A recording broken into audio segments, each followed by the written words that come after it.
கர்ணன் போர்ல அர்ஜுனனோட அம்பு தாக்கப்பட்டும் கூட அவரோட உயிர் பிரியல. ஏன்னா அவர் செய்த தான தர்மங்கள் தர்மம் தலைக்காக்கும் அப்படின்ற விதியோட அடிப்படையில அவரோட உயிரை காப்பாத்தி நின்னுச்சு. கிருஷ்ணன் கர்ணன்ட்ட நீ செய்த தான தர்மங்களுக்கான பலன் எல்லாம் எனக்கு வேணும் அப்படின்னு சொல்லி கர்ணன்ட்ட இருந்து இந்த புண்ணிய பலன்களை எல்லாம் வாங்கின பிறகுதான் கர்ணனோட உயிர் பிரிஞ்சு கிருஷ்ணனோட இரண்டரை கலந்தாரு அப்படின்றது புராண கதை.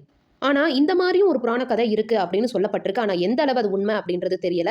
என்னன்னா கர்ணன் மரணத்துக்கு பிறகு நரகத்துக்கு போனாரு அப்படின்னும் அதை பார்த்து அவரோட தந்தையான சூரிய பகவான் சிவபெருமான் கிட்ட கேட்கிறாரு, இவ்வளவு தான தர்மங்கள் செஞ்ச கர்ணன் ஏன் நரகத்துக்கு போனாரு அப்படின்னு கேட்டதாகவும், அதற்கு சிவபெருமான் கர்ணனோட புண்ணிய பலன்களை எல்லாம் கிருஷ்ணன் வாங்கிக்கிட்டாரு, கர்ணனுக்கு மிஞ்சி இருந்தது அவர் அறிஞ்சும் அறியாமலும் செய்த பாவங்கள் மட்டுமே, அதனாலதான் நரகத்துக்கு போனாரு அப்படின்னு சிவபெருமான் சொன்னதா சொல்லிட்டு இருக்காங்க. அது எந்த அளவுக்கு உண்மை அப்படின்னு தெரியல. புராண கதை படிச்ச நிறைய பேர் நம்மளோட சேனல் பாக்குறீங்க. இந்த கதையான உண்மையா இல்லையா அப்படின்றத நீங்க மறக்காம கமெண்ட் பண்ணுங்க. ஏன்னா தானம் செய்த கர்ணனுக்கே இந்த நிலைமையா அப்படின்னு யோசிக்கிறவங்களுக்கு இது ஒரு தெளிவான விளக்கமா இருக்கும். சிவாய நம. வாழ்க வளமுடன்.